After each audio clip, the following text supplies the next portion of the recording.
राधे राधे, जय श्री कृष्ण।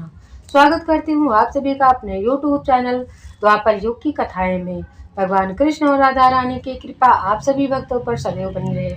आज की वीडियो में जानते हैं कौन थी कृष्ण की घमंडी पत्नी। इससे पहले यदि आप चैनल पर नए हैं तो प्लीज मेरे चैनल को सब्सक्राइब कर लें और बेल आइकन दबाना ना भूलें, जिससे कि मेरी आने वाली हर वीडियो की नोटिफिकेशन सबसे पहले आपके पास पहुंच सके। सत्यभामा कृष्ण की दूसरी पत्नी थी। वो एक बहुत ही घमंडी स्त्री थी। उसका ये मानना था कि वो सबसे सुंदर और सबसे अमीर स्त्री थी, क्योंकि उसके पिता एक बहुत ही धनवान व्यक्ति थे। तो सत्यभामा जितने और जो रत्न और आभूषण और संपत्ति चाहती थी, वो सब उसके पास थे। स्वाभाविक रूप से घमंड उसकी एक बड़ी समस्या थी। एक बार कृष्ण के जन्म दिवस के अवसर पर सत्यभामा ने सोचा कि वो सबको दिखाएगी कि वो कृष्ण को कितना प्यार करती थी। तो उसने तय किया कि वो कृष्ण के वजन जितना सोना शहर के लोगों में बांटेगी। इसे तुलाभार कहते हैं। ये मंदिरों में होता है। लोग एक बड़ी तराजू में अपने वजन के बराबर का मक्खन, घी या चावल या कुछ और रखकर वो चीज लोगों में बांटते हैं। चावल, नमक, दाल या सोना या जो देना चाहते हैं। ये प्राचीन परंपरा हमारी संस्कृति का एक हिस्सा है।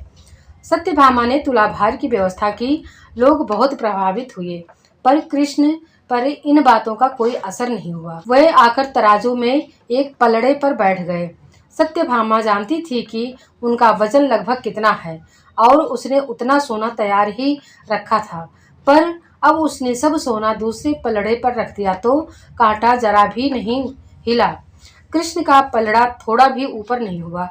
ऐसा ही कुछ तब भी हुआ था जब कृष्ण एक शिशु थे। एक राक्षस आकर उन्हें ले जाने लगा। तब कृष्ण ने अपना वजन इतना बढ़ा लिया कि राक्षस वहीं गिर पड़ा और कृष्ण ने उसके ऊपर बैठकर उसे कुचलकर मार डाला। क्रिया योग में एक ऐसा तरीका है जिससे कोई योगी अपना वजन बढ़ा या घटा सकता है। ऐसी बहुत सी कहानियां हैं कि ऐसे योगी भी थे जो पहाड़ की तरह भारी हो जाते थे।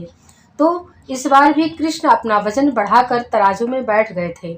सत्यभामा ने उतना सोना दूसरे पलड़े पर रख दिया था जितना उसके हिसाब से कृष्ण के वजन के बराबर था, पर कुछ हुआ ही नहीं।